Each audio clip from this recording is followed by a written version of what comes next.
Okay,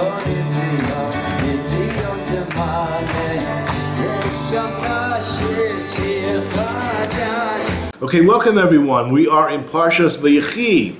We are now in chapter 49, verse 27, and we're dealing with the name Binyamin and the blessing that Yaakov gives to his children, specifically Binyamin.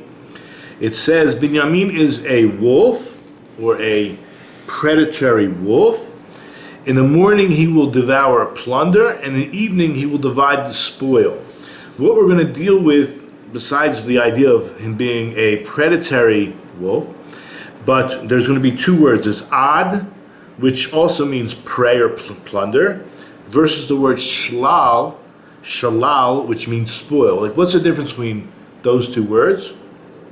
Also, what about the morning and what about the evening? What exactly is happening in the evening, in the morning and the evening? Okay, so we're going to kind of go in depth. It's going to sound a little bit picayune, but that's what we do. Every letter in the Torah is holy. If one letter is missing or it's not even written right, the whole Torah has to be put aside until it's fixed and only read from publicly when it's perfect. Okay? So in Hebrew, Binyamin Ze'ev Yitraf. He was a predatory wolf. Baboker Yocha Ad. In the morning, he'll eat whatever ad means. We'll call it plunder or prey. Ula Erev, in the evening, Yichalek will be distributed or divided, the shlal. So tzarich iyun. This requires a great intensity of examination. Maze inyan mare ha'erev va'boker. What is the visualization of the difference between evening and morning? And lama karu pam shlal pam ad. Why is sometime this, whatever it is, the spoils or the prey, sometimes it's called shlal, and sometimes it's called ad. We see that in the verse. And not only there, also, there's another thing he wants to point out. If you notice, it says ochal, eating or consuming, but devouring in this case, in our translation, and yichalek, which means to divide. What's the difference between those two words? Okay, now he starts off, ki me hayedua. It's well known, shekol davar sha'adam shoel kahogen, nitan lo bepanim meiros. If a person asks for something that's fitting for him, he'll receive it with a illuminated face, a happy face. It'll be given gracefully, let's say. Dahainu baboker. That's when we're talking about the morning. The morning is a graceful time. V'kol davar sh'adam shoel shelo kahugan. And maybe this is in prayer. Maybe you can, if someone asks, requests for something that's not fitting, it's not given to him so pleasantly. It's nitein lo be'erev. It'll be given to him in the evening. Bepanim hashechot. It'll be given with, I don't want to translate as black face.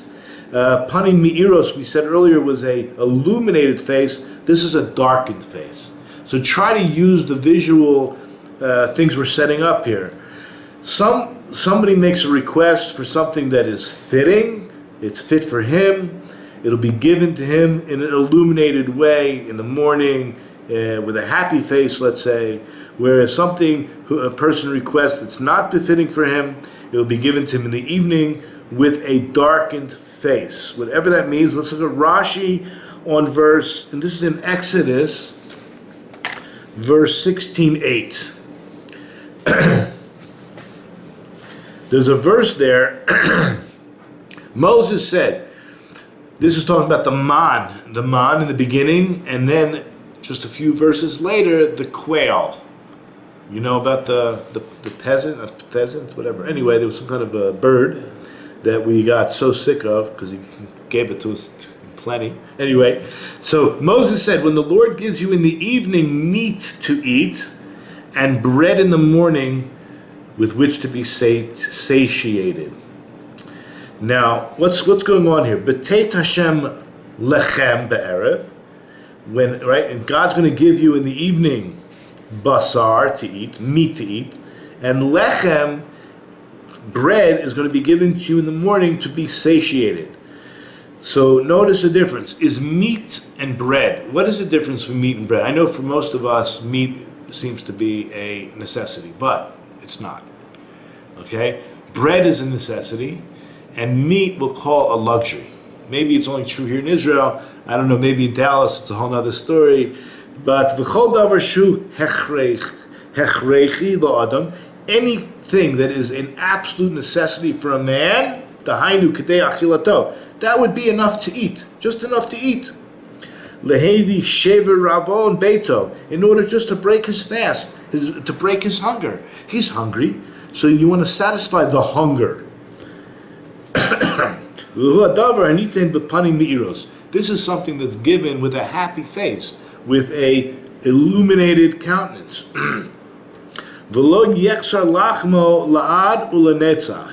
And he should not be lacking his bread forever, right?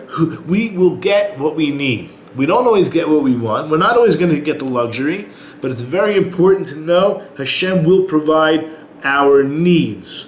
Now, when it comes to luxury, v'chol hamotaro she'adam shoel yoter mikdei achilato. However, all the extras that a man requests or looks for, searches out for, more than what he needs to just eat, you know what's going to happen? Lasof ya'azov la'acherim chelo. That in the end, others will benefit from it, not you. V'yechalko la'acherim, it'll be distributed to others. V'ulai l'nosei almanato, perhaps when he dies, his wife, his almanah, his widow, she'll be married off to someone else. V'u'atzmo mishulal, he himself is mishulal, will be left to spoils. U'meruchach min otan hamutarot hanitanam lo be'erev, and he'll be distanced from those luxuries that were given to him in the evening. That's why it says boker in our verse, right? Our verse. Go back to our verse. Or you have it here in Exodus 16:8.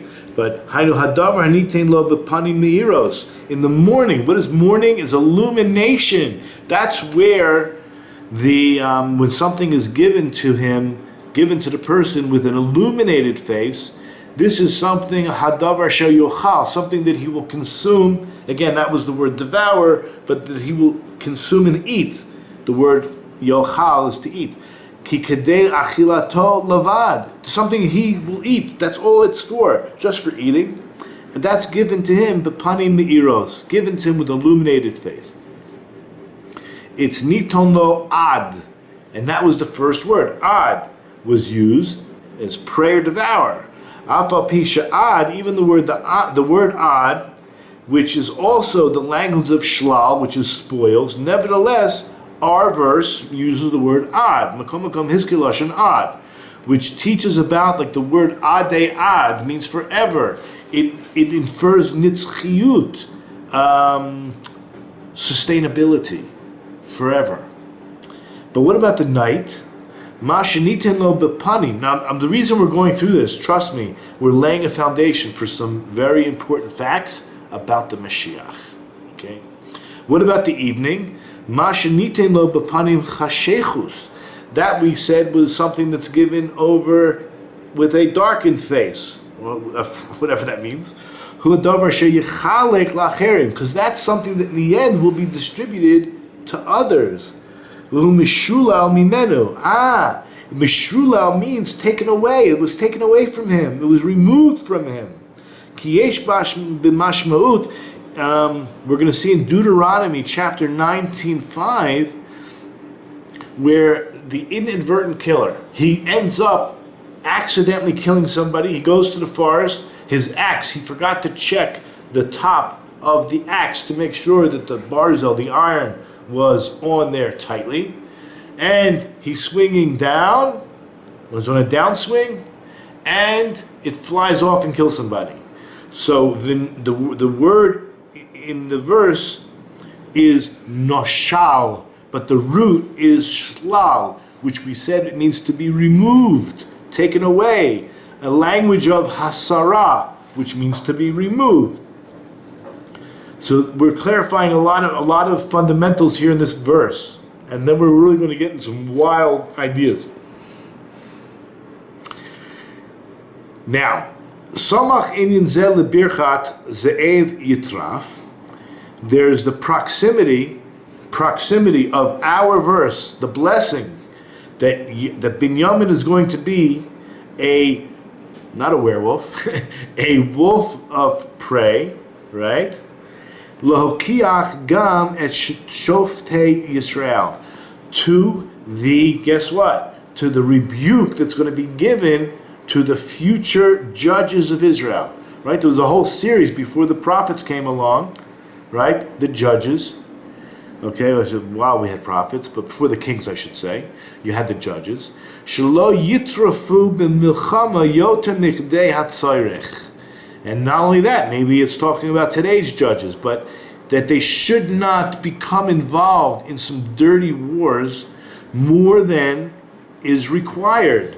When you go to war, you do what you need to do. Now look in Safanya. Safanya is one of the smaller books. They call the minor prophets. Zephaniah, that's how you pronounce it in English? 3:3.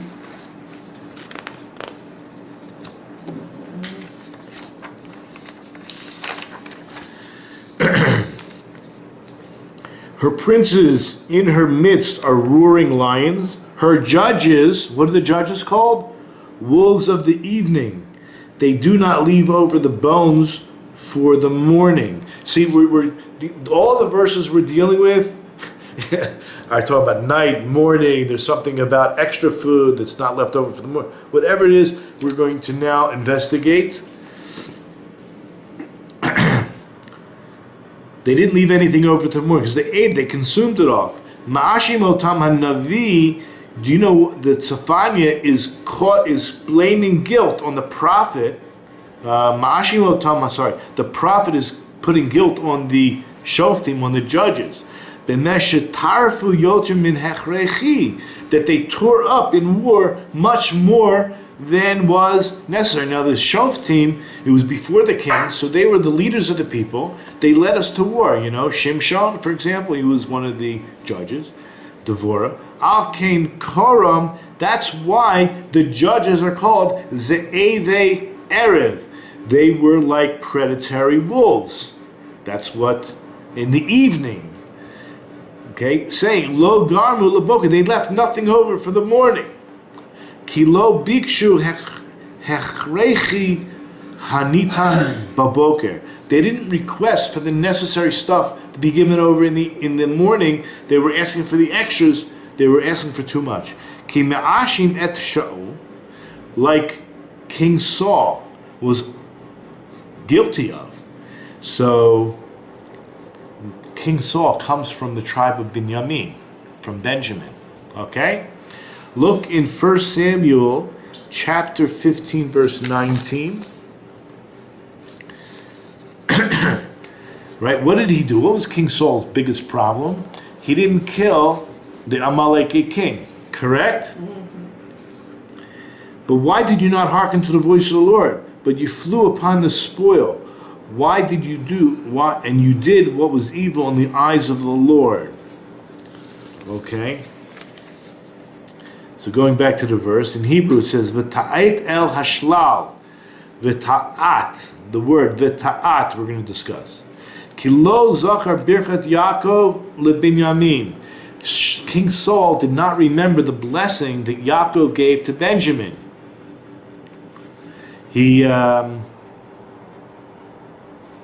But when it came to Abraham, look at Abraham in chapter 14, verse 24, in Genesis, when he had the war between the 4 kings and the 5 kings, he would not accept anything from the king, right? From the king of Sodom. He said, no, only what the lads had eaten, that's all we're going to take. I don't want the world to think I became rich because of you. You're not such a righteous guy, right? And I wouldn't take a penny from you. Okay? So, biladi rak asher achlu. Listen to only what we consumed, only what we actually ate. That's what we'll take. It's specifically just in order to eat, the minimum. And not to distribute the extra spoils. And this would raise up the analogy that we learn about the wolf. That he would tear up just for the needs of eating. Well, guess what? Not always. Sometimes he tears up just for what he wants to eat, but sometimes the wolf goes overboard and does destruction for no reason whatsoever. And that Perushikar, the last paragraph is going to blow you out of the water. Put on your seatbelts. Now that we got the basis, the fundamentals for what we're discussing, the Baal HaTuri. So there is a copy in Hebrew. I did not translate it for you, but I did put some markings, interesting markings here. That's number 26. Before we get there.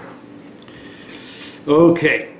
The Baal HaTurim quotes that the Rashi tables, that the first letters of all of the blessings that were given to each of the 12 tribes adds up to 365. What do we know about the number 365? It's the number negative. It's true, but that's what God created the world. There's a lunar calendar and a solar calendar. So the solar calendar has 365 days. Keminyan Yemos HaChama, like the days of this solar year. V'sofei Tevos, now the last letter of each of the blessings for the tribes adds up to 354. Here's a good trivia question. What does the number 354 represent in Judaism? The lunar calendar. The lunar calendar is 11 days short of a solar year. Okay, meaning when you count the 12 months, remember every 2 or 3 years we add a extra month. Not like you guys, you know the Americans, whatever, they add February an extra day every 4 years, right? Something like that. So we're 11 days short, so every 2 or 3 years ends up like this year.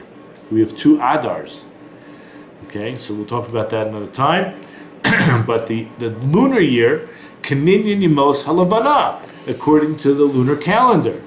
Why? Because Olam Hazeh means this world, it's true, but also means before Mashiach.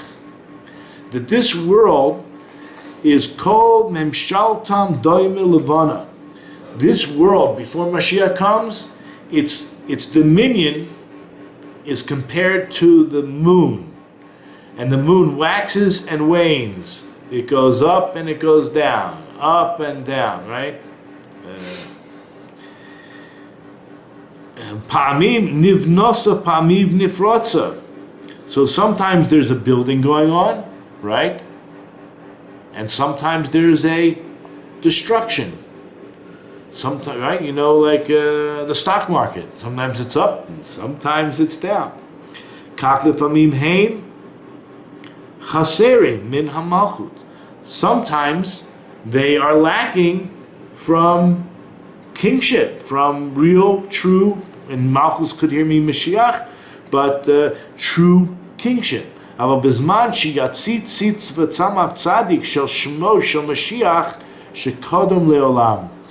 But there's also a time, not just the first time is when there's missing the Malchut, but there's also a time where there's a sprouting of a sprout of the righteous one, whose name of the Mashiach was before the world was even created. If you want to know where it says in Gomorrah Psachim, which I printed for you, it's number 28. This is talking about, you know why we light fire on Havdalah, we make fire on Havdalah. Was the question in Gemara Pesachim 54a, was fire really created on Saturday night? Turn the page. We're not going to go into it. but down right in the middle, there's a brisa that says 7 things were created before the world: Torah, repentance, the Garden of Eden, Gehenna, the throne of glory, the temple, and the name of Mashiach. Now go down a little bit further, 2/3 of the page. What's the name Mashiach? So the truth be told, I think I told you in number 29. There's 4 different possible names the Gemara, the Oral Torah tells us. One is Menachem, one is Shula, one is Yinon, and Hananiah. And how easy it is to remember this? Because the Rashi Tevos, well, let me just tell you, there were 4 different yeshivas during the time of the Tanaim. What's the name of Mashiach? And each one claimed, my Rebbe. Everyone, this is a big problem with the Jews, But it's a good problem, Baruch Hashem. But sometimes it can be, everyone wants their own rabbi to be Mashiach. He's the best candidate, let's say. So there were 4 institutions, 4 yeshivas. One was Menachem, one was Shila, one was Yinon, and one was Hananiah. So they all claimed their rabbi was the Mashiach. Take the Rashi Tevos, Mem, Shin, Yud, Chet. You have the word Mashiach spells out their names. They were all right. They were all right. They were all candidates. They were all candidates for Mashiach. But look at the verse in Psalm 72:17. I named my child. His name, you know what his name is? Yaakov Yinon. Yaakov shall be made brilliant, magnified, but the truth is it also is translated in many places as forever. May his name be forever. Before the sun, his name will be magnified. When it says before the sun, it's S-U-N. We have a lot of times mix-ups here with S-O-N and S-U-N. Before the sun, S-U-N, his name will be magnified and people will bless themselves with him. All nations will praise him. This is one of the names of Mashiach. Look at the Hebrew.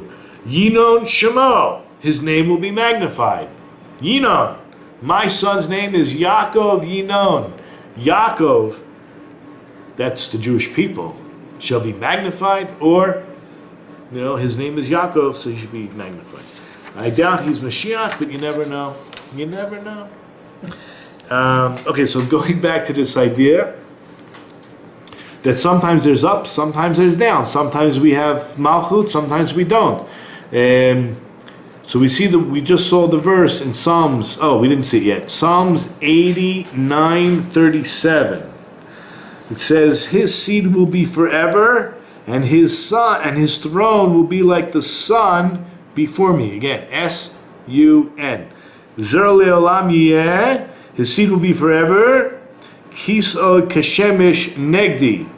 Okay, like the throne of the sun, the throne is like the sun before me. Sheyeh malchutam nitzchi kashemish. When Mashiach comes, there will not be any more war. There will not be ups and downs. The stock market will be steady, right? There'll be consistency and love flowing through the universe.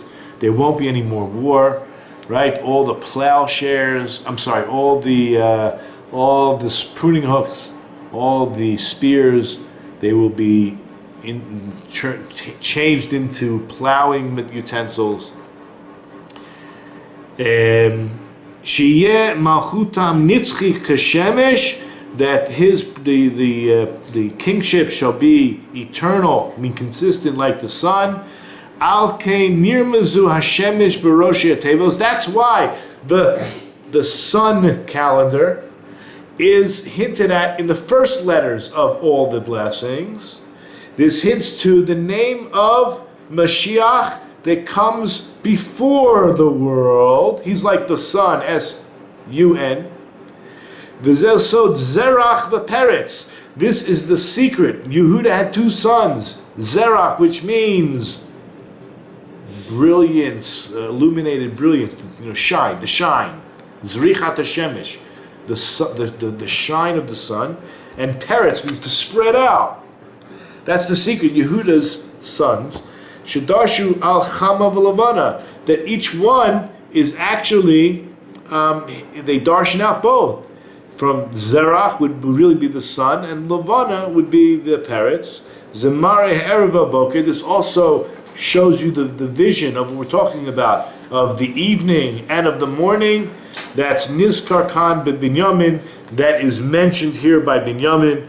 I wish you all a Shabbat Shalom and the coming of Mashiach, the righteous Messiah, soon in our days, and the building of the Beit HaMikdash, and the ingathering of the exiles, and the true unity of Am Yisrael that just spread to the rest of the world and teach the world how to treat each other correctly. Shabbat Shalom.